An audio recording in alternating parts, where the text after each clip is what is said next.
തിരുവനന്തപുരം മാമയിഴഞ്ചാൻ തോട്ടിൽ കാണാതായ തൊഴിലാളിക്കായുള്ള തിരച്ചിൽ പ്രതിസന്ധിയിൽ. വാട്ടർ ജെറ്റ് ഉപയോഗിച്ച് ടണലിലെ മാലിന്യം നീക്കാനുള്ള ശ്രമവും ദുഷ്കരം.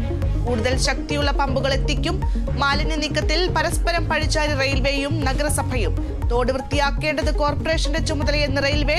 നൽകിയിട്ടുള്ള മുഴുവൻ നോട്ടീസും ഹാജരാക്കാൻ തയ്യാറാണെന്ന് മേയർ ആര്യ രാജേന്ദ്രൻ. PSC അംഗത്വത്തിന് പ്രമോദ് കോട്ടൂളിക്ക് പണം നൽകിയത് നിഷേധിച്ച ചേവായൂർ സ്വദേശി ശ്രീജിത്ത്. CPIM-ന് ഒരു പരാതിയും നൽകിയിട്ടില്ലെന്നും ശ്രീജിത്ത് കേരള വിഷൻ ന്യൂസിനോട്. അങ്ങനൊന്നും പറയാൻ പറ്റില്ല മാഡം. എനിക്ക് നിലവിൽ ഒരു പരാതിയും ഇല്ല. ഞാൻ ആർക്കും ഇതുവരെ ഒരു പരാതി കൊടുത്തിട്ടുമില്ല. ഞാൻ ഒരു പ്രമോദിന് ഒരു പൈസ കൊടുത്തിട്ടുമില്ല. പിന്നെ എന്തിനാണ് എനിക്ക് മനസ്സിലാകുന്നില്ല. പ്രമോദ് പറഞ്ഞത് ശരി, ഒരു പൈസ പോലും ഞാൻ കൊടുത്തിട്ടില്ല കേട്ടോ. തനിക്കെതിരായ ഗൂഢാലോചനയ്ക്ക് പിന്നിൽ CPM ജില്ലാ കമ്മിറ്റി അംഗമെന്ന പ്രമോദ് കോട്ടൂളി. ചതിയന്മാരെ നിയമത്തിന് മുന്നിൽ എത്തിക്കണമെന്നും പ്രമോദ് കോട്ടൂളി കേരള വിഷൻ ന്യൂസിനോട്. സംസ്ഥാനത്ത് കാലവർഷം ശക്തി പ്രാപിക്കുന്നു. അടുത്ത 5 ദിവസം അതിശക്തമായ മഴയ്ക്ക് സാധ്യത. മലപ്പുറം, കണ്ണൂർ, കാസർഗോഡ് ജില്ലകളിൽ നാളെ റെഡ് അലേർട്ട്.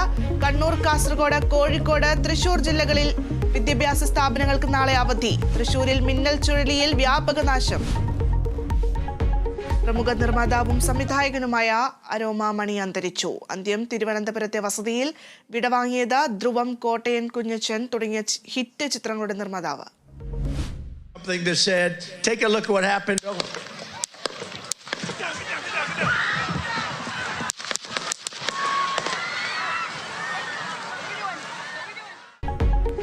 പെൻസിൽവാനിയയിലെ പൊതുയോഗത്തിനിടെ അമേരിക്കൻ മുൻ പ്രസിഡന്റ് ഡൊണാൾഡ് ട്രംപിന് നേരെ വെടിവയ്പ്.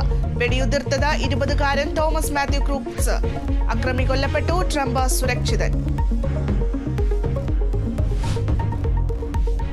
ചാമ്പ്യന്മാരെ കാത്ത ഫുട്ബോൾ ലോകം. യൂറോ ഫൈനലിൽ സ്പെയിൻ ഇംഗ്ലണ്ടിനെ നേരിടും. കോപ്പയിലെ കലാശ പോരാട്ടം അർജന്റീനയും കൊളംബിയയും തമ്മിൽ.